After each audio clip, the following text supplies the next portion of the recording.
Здравствуйте, уважаемые друзья, зрители YouTube-канала Дали Онлайн. У меня в гостях Константин Боровой, известный общественный деятель, предприниматель. Записываю с Константином Ивановичем интервью в такой интимной обстановке.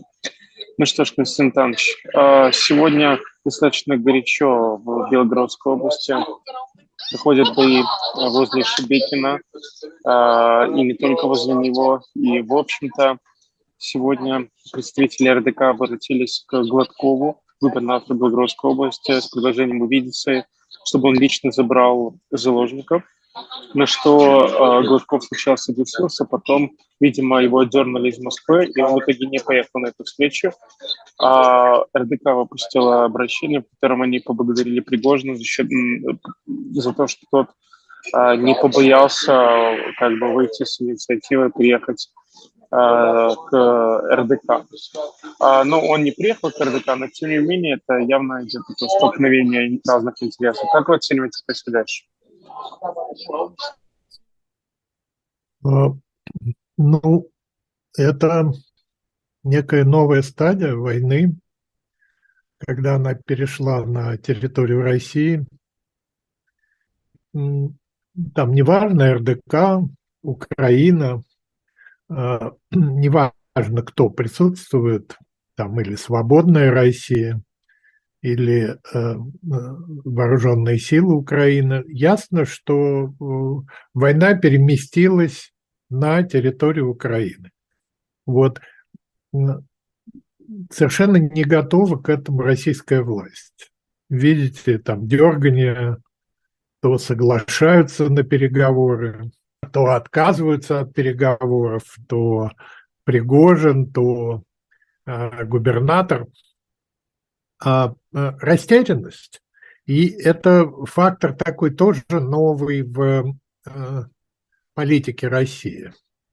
Растерянность в связи с военными действиями, растерянность в связи с политической ситуацией, углубляющейся изоляцией России. Вы знаете, чем-то мне это напоминает ситуацию 1989 года, когда начались процессы в странах Варшавского договора, и нужна была какая-то реакция со стороны Горбачева, там, Политбюро, и, в общем, достаточно открыто заявлялось о независимости от Москвы, от социалистического лагеря. Вот. И была такая же, знаете, растерянность, тоже непонятно было, и Горбачеву непонятно было, что делать, и членам Политбюро понятно было, что в этот раз подавлять эту весну, там, берлинскую, пражскую, румынскую, бессмысленно, потому что это вызовет сопротивление, причем массовое и вооруженное, военное. Вот. Что делать, было непонятно. Сейчас та же самая ситуация. По периферии России начались процессы, которые Москва, Кремль контролировать не в состоянии, не умеет, не может. Я думаю, что вот это понимание, ощущение начала переходного процесса перекинется сейчас на регионы. В регионах сначала слабо, а потом все громче и громче будут говорить в первую очередь, национальных регионах, будут говорить о самостоятельной политике, пока не независимости. Пока, по примеру, 90-го года страны Балтии говорили о хозрасчете. Знаете, такой эвфемизм был слову «независимость». Но уже, в общем, готовность к независимости, она есть, и самое главное, эта бестолковщина, неопределенность, несогласованность. Никто не понимает, что делать, Путин в растерянности и вооруженные силы, нету прямых указаний, понимаете, нету самого разумного указания, которое могло быть в данном случае, выводить войска. Горбачев тогда решился на это. Смелый молодой политик, Он сказал, что мы покидаем Восточную Европу.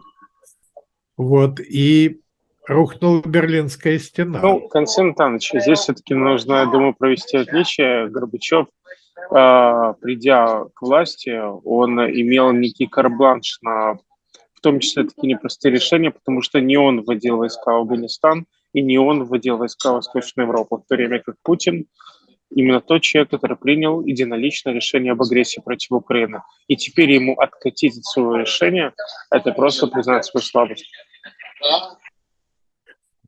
Ситуация не совсем такая. Дело в том, что многие члены Политбюро, люди, которые окружали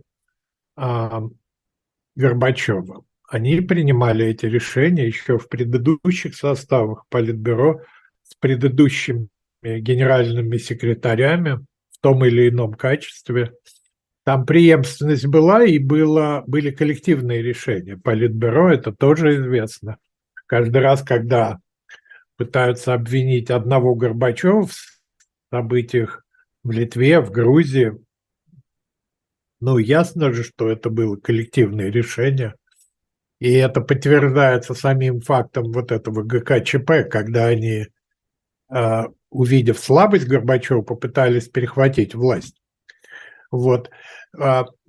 Я думаю, что вы недооцениваете, если говорить о Горбачеве, вы недооцениваете преемственность власти коммунистов. Вы знаете, с точки зрения сегодняшней, многие события периода перестройки кажутся иными, чем они были на самом деле. Я от многих слышу слова о демократии, свободе слова. Демократии не было. Не было свободы слова в период перестройки. Коммунисты разрешили публиковать ранее запрещенные произведения литературы, и демократии тоже не было, была гласность. Вот. Это немного другое.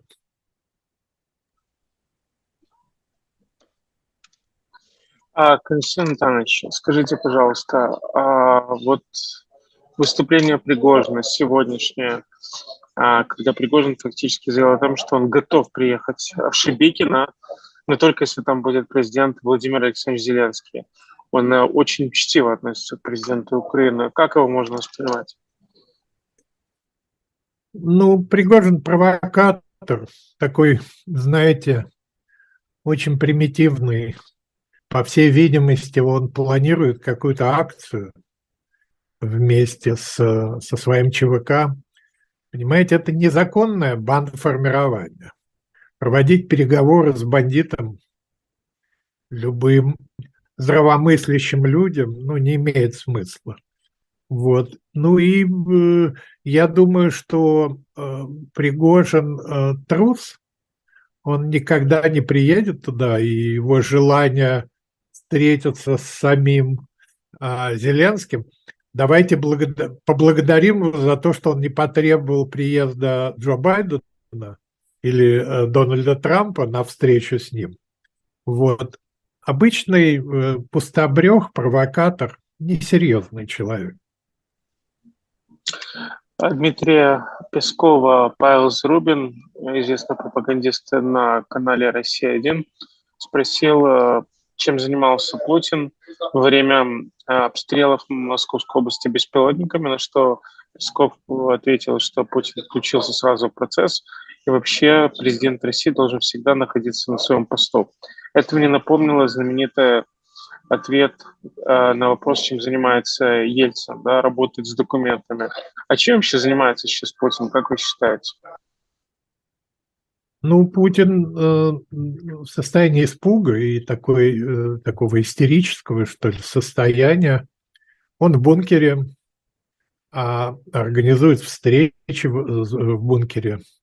В свое время, знаете, у меня была небольшая операция в Кремлевской больнице, в Кремлевке.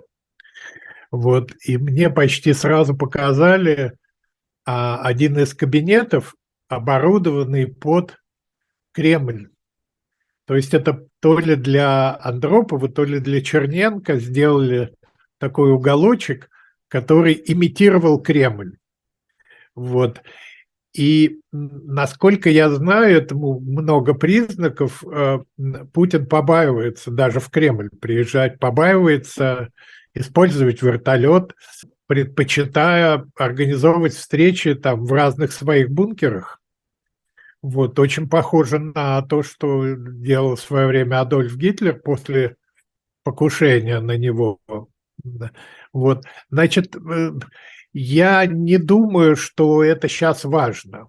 Состояние Путина – это состояние больного человека с разбалансированной психикой. Мы с вами видим такие, ну, несогласованные разные сигналы, которые исходят из Кремля, якобы от Путина, потому что в этой ситуации многие пытаются принимать решения, побаиваются, но принимают решения за Путина, когда он там долго не отвечает, не находится в контакте.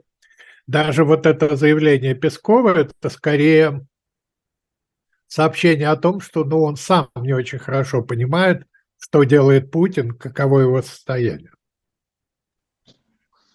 Константин Иванович, вот сейчас мы видим, как, в принципе, происходит постепенное, ну, как бы расширение границ боевых действий, они уже охватывают теперь Российскую Федерацию. Насколько это повлияет на общественное мнение в России и каким образом повлияет? В России нет общества гражданского, нет общественного мнения, а мировоззрение, точка зрения общества формируется пропагандой. Это болезненное состояние общества. Оценивать, анализировать человека, там, который находится в бреду при высокой температуре, ну, это дело бессмысленное, понимаете, он не отвечает за свои слова. Как и все граждане России, они сейчас вот в этом гипнотическом, я бы сказал, состоянии внушения пропагандистской кампании. Вот давайте подождем, когда это будет остановлено, и люди начнут приходить в себя, просыпаться просто от гипнотического сна.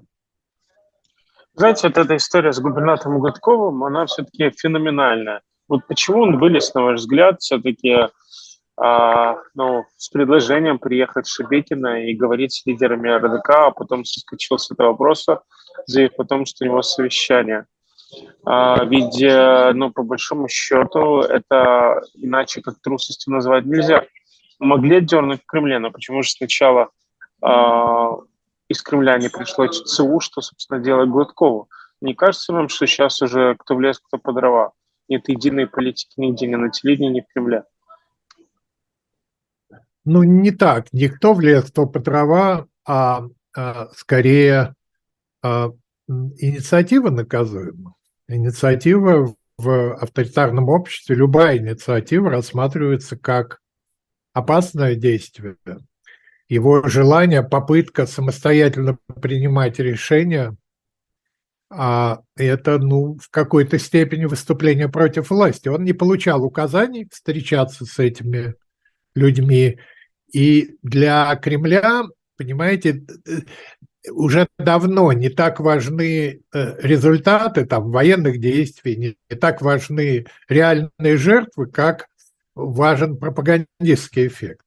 Вот, ну, если мы с вами встанем на место Кремля, подумаем о пропагандистском эффекте вот этой встречи, тут же возникают аналогии, знаете, с тем, что было в свое время по отношению к чеченцам, с которыми там сначала Черномырдин начал разговаривать с Басаевым, а потом и самому Ельцину пришлось разговаривать с Масхадовым, ну, с Яндарбиевым, да, извините, не с Масхадовым. Аналогия, ассоциация, ну, прямая, понимаете, если кто-то начнет переговоры с врагами, как считают в Кремле, то пропагандистский эффект будет слишком сильным для граждан России. Рассыпается пропагандистская кампания, понимаете, пропаганда действует тогда, когда значительная, подавляющая часть каналов информационных работает на эту пропаганду. Когда в пропаганде образуется тоненький ручеек там, антипропаганды, то все рассыпается. Это же очень слабая конструкция пропагандистская. И мы это видим даже вот в Соединенных Штатах на примере антитрамповской пропаганды социалистов. Допустить вот этого ручейка правды, здравомыслия Кремль не может. Иначе все рухнет, иначе рухнет вера в непобедимую российскую армию, вера в установки борьбы с нацизмом в Украине. Много глупых установок было сделано. Но вот они все разрушаются. Как, между прочим, в свое время просто исчезли все эти советские установки после 1991 года. Пропаганда перестала работать, и все исчезло. Борис Немцов когда-то вспоминал 2003-2002 год, трагедию на Дубровке, и говорил о том, что когда, скажем, его и Лужкова пригласили, на Дубровку встретиться с захватчиками, ему позвонил лично Путин и попросил этого не делать. Потом только Немцов понял, что Путин не хотел, чтобы Немцов получил свою долю пиара вокруг переговоров. Да? Естественно, что здесь мы как бы РДК не можем сравнивать с теми чеченскими террористами, которые захватывали заложников. РДК воюет за свободу России против диктатора Путина. Но, тем не менее, на ваш взгляд, то, что отдернули Гладкова и при этом дают фору Пригожину делать все, что он хочет в публичной плоскости. А вот как оно коррелируется? Почему одной ситуации дают разрешение, в другой не дают? Вот это ваша ассоциация с переговорами с террористами, захватившими Дубровку, это такая позиция Кремля все-таки, Михаил. Речь идет не о террористах, речь идет все-таки о расширении зоны войны. Константин Ильич, я говорю о другом. Я говорю о пиаре лично Путина, который боится, чтобы его кто-то затемнял в рамках каких-то пиаровских тем. Об этом говорю. Я подчеркнул, что я не сравниваю. Мы просто говорим именно о позиции Путина применительно к пиару других людей. Михаил, там не было никакого пиара. С самого начала было принято решение о подавлении этих захватчиков, террористов. И это было решение Путина. И вся активность, которая проявлялась, все попытки переговоров, на самом деле очень многие пытались влиять на эти события, умиротворить, успокоить. Кобзон приезжал, от нашей партии какие-то были люди. Но это был 2004 год. Путин уже приступил к террористической деятельности. Ясно было, что у него совершенно другие планы. Ему для демонстрации своей силы необходимо подавление, никаких переговоров, а именно подавление сопротивления. И о пиаре там не было речи. Вы просто ошибаетесь, поверьте мне. То, что касается сегодняшней ситуации,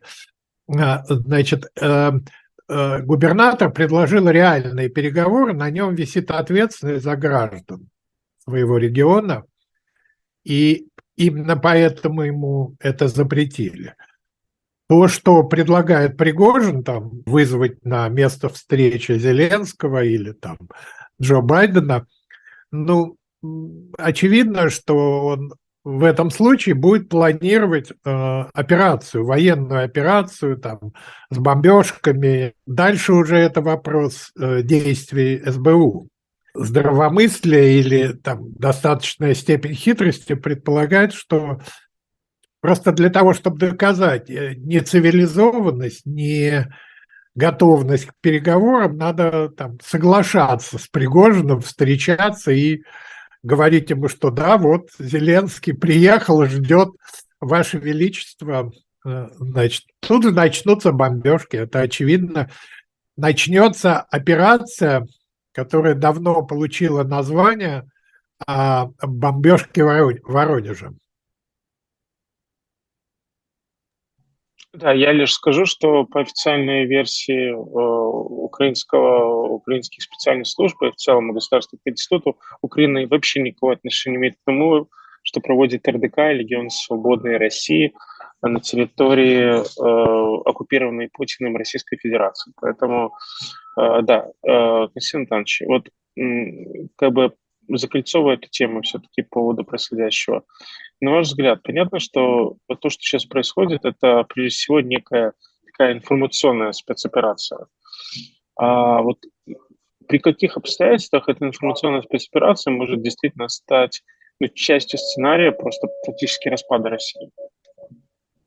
Ну, мы уже обсудили с вами это.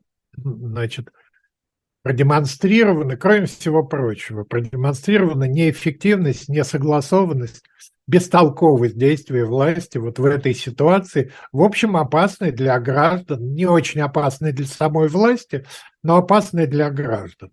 В этих условиях региональные элиты, видя, что власть теряет легитимность, федеральная власть, центральная власть перестает быть, ну, здравой, последовательной, эффективной.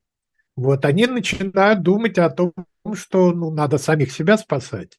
И следующий шаг, который необходимо ожидать, и в этом нет никаких сомнений, это будут осторожные шаги, заявления о самостоятельности, пока не независимости, пока там самостоятельности. Возможно, какие-то заявления о неэффективности мобилизационных планов. Возможно, какие-то заявления по экономической самостоятельности. Но я это ожидаю в течение там ближайшего месяца. Таких заявлений будет несколько. Константин Иванович, я задал этот вопрос Дмитрию Ильичу Потапенко.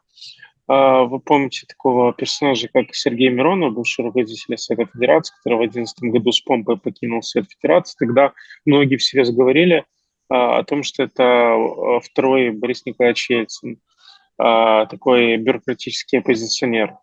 И в итоге это все оказался пшиком, а сам Миронов выхухолем настоящим. Вот если мы говорим о Евгении Пригожине, ему как бы какая роль отводится? Человек, который должен консолидировать потенциальный электорат Путина, такой персонализированный Урал-вагонзавод, либо это действительно реальная сила, которая может прийти к власти? Я не думаю, что у Пригожина есть какие-то шансы прийти в власть. Это очень поверхностный человек, его влияние поверхностно, даже участие или руководство ЧВК Вагнера, это очень эфемерно, там военным этим процессом руководят, он выступает в роли пресс-секретаря, что ли, делает резкие заявления, за которыми ничего нет, ничего содержательного нет. Делает резкие заявления против оппонентов, тех, кто стоит у него за спиной. Там, ФСБ или другие структуры спецслужб. Это пустышка. Пригожин – это такой феномен, знаете, вот тот самый хлопок, который раздался над Кремлем, кинематографический хлопок, который должен был изображать нападение на Кремль, успешно предотвращенное сотрудниками спецслужб, которые находились в нескольких метрах от этого хлопка. Вот и если бы он был реальным, просто погибли бы, а поскольку это был пиротехнический взрыв, пиротехнический хлопок, ну да, там даже флаг не отклонился. Константин Иванович, последний вопрос. Публичный конфликт Пригожина и Кадырова, который как бы велся через их клиентелу, соответственно, через одного из лидеров чеченского от этого батальона Ахмат и Уткина, который есть тот самый военный, который командует террористической группой ЧВК «Вагнер». Вот этот вот конфликт, который вылился в публичную плоскость, хотя еще недавно эти люди, они были как бы заодно и поддерживали того же Суровикина. Как вы оцениваете этот конфликт?